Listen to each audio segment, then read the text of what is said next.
untuk 2022 itu kenapa ini menjadi sangat penting? Paling tidak ada dua hal. Kalau tahun 2021 itu terutama berbasis peraturan Menteri Desa nomor 21 tahun 2020 tentang panduan umum pembangunan desa dan pemberdayaan masyarakat. Dan di situ tepat seperti disampaikan oleh Ibu Menteri Keuangan di dalam pendirian SDG Desa Center di PKN STAN itu bahwa untuk membangun itu yang diperlukan pertama-tama adalah data. Jadi beliau menyampaikan policy political will, ya, keinginan baik saja tidak cukup gitu. Jadi yang perlu ada adalah adanya data, dan data yang valid, data yang detail. Semakin valid, semakin detail menurut Ibu Menkyu pada hari itu dinyatakan bahwa kita bisa punya harapan untuk membangun. Jadi kalau tidak ada data, kita nggak punya harapan untuk membangun. Tapi kalau kita punya data, kita muncullah harapan untuk membangun. Apalagi kalau datanya detail. Dan kalau Gus Halim menelpon panjang lebar setelah acara di STAN itu, salah satu yang beliau sampaikan adalah Ibu Menteri Keuangan sudah mengetahui bahwa di desa ada data detail, data sampai level level keluarga dan level warga gitu. Jadi harus siap-siap desanya sendiri kalau kemudian Ibu Menteri Keuangan membuat kebijakan yang langsung berbasis kepada data warga dan data keluarga. Ini lebih mudah karena kalau di SDG Desa itu sudah ada patokan akhirnya, yaitu 2030. Sehingga kemudian tinggal melihat kondisi terakhir dan kemudian melihat di 2030 itu kita harus melakukan apa setiap tahunnya. Harap disadari juga bahwa setiap tahun ketika ada data baru, maka rencana aksi itu tabelnya bisa berubah menyesuaikan dengan data yang terbaru. Ini hal yang dipelajari dari pola perencanaan di Jepang, bahwa perencanaan itu pertama harus ada rencana. Yang kedua, jangan sungkan juga untuk mengubah rencana. Nah, cara untuk mengubah rencananya itu adalah tentu saja dilaksanakan, dan kemudian setelah itu ada monitoring dan evaluasi, atau ada data baru, dan kemudian data baru itulah yang digunakan untuk perubahan rencana itu. Makanya nanti bisa dilihat, di download dulu rekomendasi di tahun 2021 ya. Download dulu kemudian setelah konsolidasi data nanti download kembali gitu. Apakah ada perubahan target tahunan? Karena memang ada perubahan dalam data itu. Jadi karena itu di dalam dashboard SDG Desa itu rencana aksi atau tabel RKPDes, RPJMDes itu memang akan berubah setiap tahun. Tapi dasar perubahannya adalah karena ada data terbaru, ada informasi terbaru yang muncul dari konsolidasi data SDG Desa. Jadi yang menarik adalah seperti itu. Kemudian dengan demikian, karena basisnya itu Inpres dan Permendes 21, Inpres 4 2022 dan Peraturan Menteri Desa 21 2020, maka tujuannya paling tidak mencakup dua hal itu. Yang pertama adalah menyediakan data sasaran kemiskinan ekstrim terbaru di desa. Kenapa ini penting? Ya, karena kita mengetahui bahwa Inpres itu salah satunya memberikan tugas kepada Kementerian Desa, artinya kepada desa ya. Kalau Kementerian Desa karena datanya ada di desa itu berarti kepada desa. Menyediakan data sasaran kemiskinan ekstrim terbaru di desa. Ya. Jadi ini penting karena memang yang menarik dari Inpres itu adalah bahwa keinginan atau usulan Kementerian Desa itu antara lain yang mengusulkan itu disetujui bahwa pada akhirnya basis data sasaran kemiskinan ekstrim itu adalah hasil Musdes.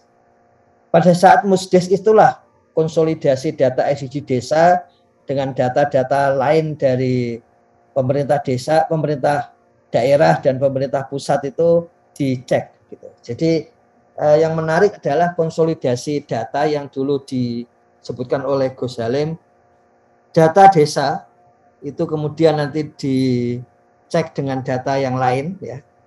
Nah, kemudian dikonsolidasi melalui musyawarah desa. Nah, hasil dari musyawarah desa inilah yang kemudian ditetapkan oleh bupati dan wali kota sebagai data sasaran kemiskinan ekstrim. Nanti kita cek lebih lanjut.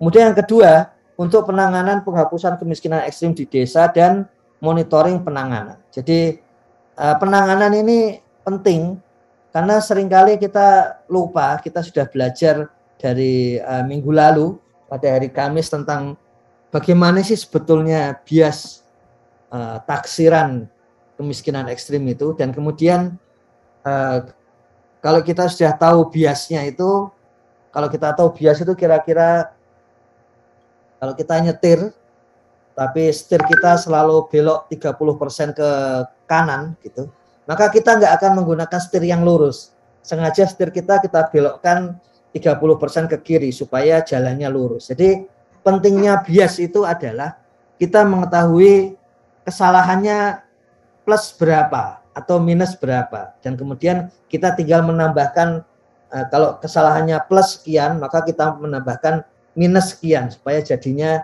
sama gitu. Kalau kesalahannya minus sekian kita tambahkan plus sekian, jadi hasilnya sama. Jadi penting kita mengetahui bias untuk taksiran kemiskinan yang sudah kita pelajari pada SDG Desa hari Kamis kemarin itu, sarapan SDG Desa hari Kamis itu. Nanti kita cek lebih lanjut.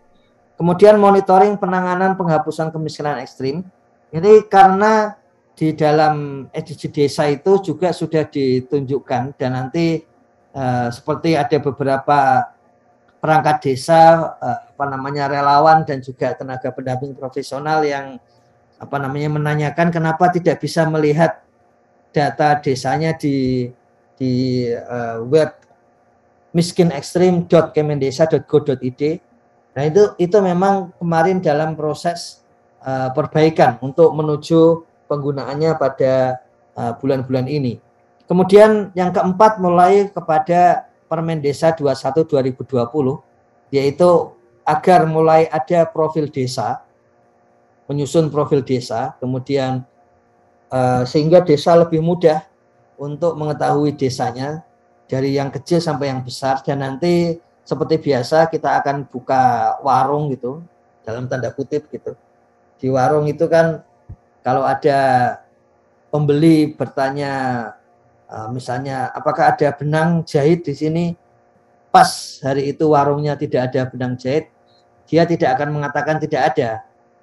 Ini kebetulan habis, besok coba ke sini lagi, nanti kita itu gitu. Jadi nanti Kementerian Desa akan membuka warung seperti itu. Jadi dalam hal profil sebetulnya sudah ada patokan monografi desa dan kemudian profil desa dan kelurahan. Tapi kalau kemudian perlu data tertentu, maka akan ada disampaikan dalam profil desa itu tambahan data tertentu. Kemudian tujuannya jelas lah, karena kalau tahun lalu itu kalau nggak punya data SDG desa dan karena ada masalah aplikasi, maka menggunakan data dari IDM. Tapi tahun ini rancangan dari Peraturan Menteri Desa untuk prioritas penggunaan dana desa 2023 itu sudah menggunakan sepenuhnya data SDGs desa. Kemudian penyediaan data untuk menyusun tata ruang desa. Ini sudut pandang yang disampaikan Gus Halim supaya desa sudah mulai memahami sekaligus mempraktekkan mengenai pengetahuan atau sudut pandang mengenai keruangan gitu. Jadi supaya langsung bisa mengetahui langsung bisa merasakan bahwa kalau misalnya lahan pertanian itu semakin terpecah-pecah, itu yang rugi juga desanya sendiri. Jadi berbagai hal pengetahuan baru diperkirakan akan muncul selama penyusunan tata ruang desa, gitu. Termasuk juga bagaimana supaya tata ruang di wilayah supradesa itu menjadi lebih partisipatoris setelah adanya tata ruang desa. Ini hal yang segera akan dilansir oleh Gus Halim sendiri. Kemudian berbagai data terutama potensi desa ya, yang bisa digunakan untuk pengembangan badan usaha milik desa maupun BUMDesa bersama. Jadi ini memang hal-hal yang penting sebagai tujuan dari konsolidasi data SDG Desa 2022. Nah, ada jangka waktu rancangannya itu adalah 2 bulan. Rancangannya 2 bulan untuk menyelesaikan. Mengapa 2 bulan? Ya karena ini berbasis pada hasil tahun lalu, bagaimana sebetulnya desa sudah selesai, ada yang dalam waktu 1 minggu, ya. Apalagi sekarang, desa-desa yang sudah melakukan pendataan pasti akan jauh lebih cepat selesai. Hanya desa yang belum melakukan pendataan atau warganya sangat banyak sehingga tidak didata. Misalnya di Bandung itu lazim satu desa warganya sampai 20.000 lebih. Kita lihat tadi yang terbanyak 6.500 yang terkumpul. Jadi memang ada PR untuk mendata data warga dan keluarga. Nah, tapi ada hal yang sangat penting bahwa sesuai dengan instruksi Presiden nomor 4 2022 itu panduan itu akan selesai selambat-lambatnya 1 bulan dari 8 Juni, berarti di 8 Juli panduan untuk penghapusan kemiskinan ekstrim pasti harus keluar gitu. Nah, salah satu dari isi panduan itu pastilah berkaitan dengan data. Dan kemudian instruksi Presiden nomor 4 tahun 2022 itu menunjukkan bahwa data itu akan berbasis dari musyawarah desa. Jadi di antara bulan-bulan ini bisa dipastikan akan ada konsolidasi data percepatan penghapusan kemiskinan ekstrim. Dan kemudian di situ akan dicek di desa. Jadi